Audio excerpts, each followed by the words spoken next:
Okay, 11 is another problem. I'm going to go to the whiteboard to do it. So let's go to the whiteboard, and we'll do it one at a time. Before I do that, though, I want to make sure I got the question down. It's f of g and then g of f. Okay, let's do that.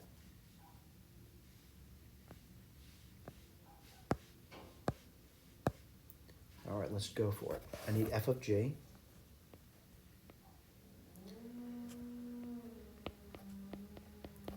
That was a, and I need g of f.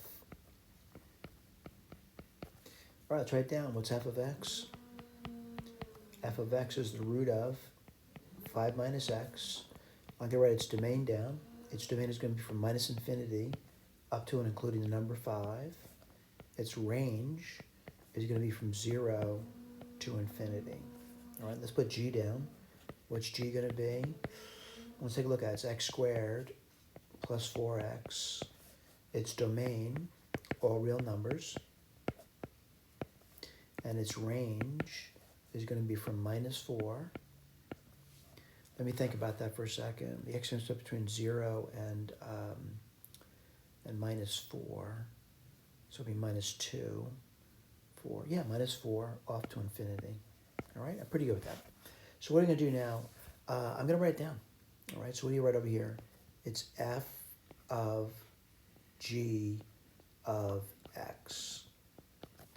F of, well, what's g? It's x squared plus 4x. All right, here comes the time to start thinking.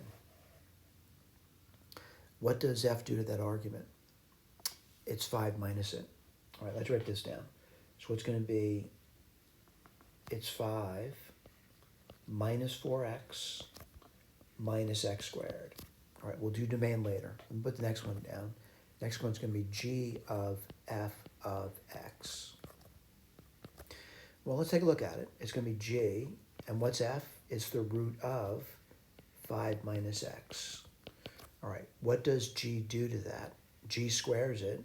Well, if you square that, what do you get? You get 5 minus x, and that's going to be plus 4 times that argument, which is 5 minus x. All right, here comes the tough part for a lot of students. And by when I say a lot of students, for everyone, everyone has to think. It isn't like, oh, that's obvious.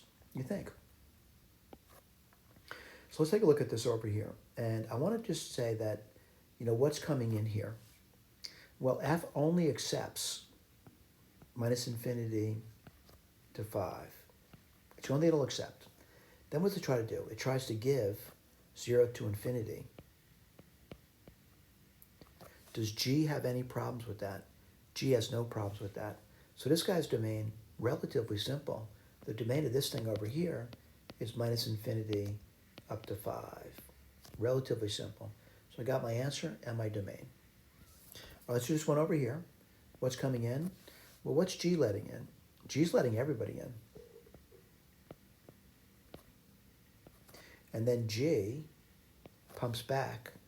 Well, he pumps back minus 4 to infinity.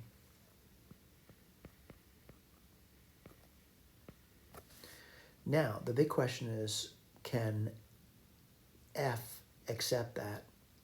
And unfortunately, it can't. It cannot do that. So what I have to do is I have to restrict it. And someone said, what do you mean you're restricting it? Well, let's take a look at it. I'm restricting what's being pumped back from g to f. And I want to make sure that this thing, x squared plus 4x, right? I want to make sure of this. What do I want to make sure of? I want to make sure it's less than or equal to 5. And why is that? That's all I can accept from it. Let's put this down then. What do you get? X squared plus 4x minus 5 less or equal to 0. Well, let's hope this is easy to do, right? And what do you get there? Let's take a look. 5 and 1. Let's see, plus minus. Let's put our number line down. It goes back to the beginning of the semester. You're going to have minus 5. You're going to have 1. These numbers can be shaded in because it makes it equal to 0. And what do you get there? Let's take a look. In between, like a 0, what would you get? That would definitely be shaded in. If you took a number after 1, like 2, plugged it in, it would be no. And if you take a number below minus 5, that's also a no. So I know the domain of this guy. The domain is pretty simple. It's between minus 5 and 1. End of the story. Thank you.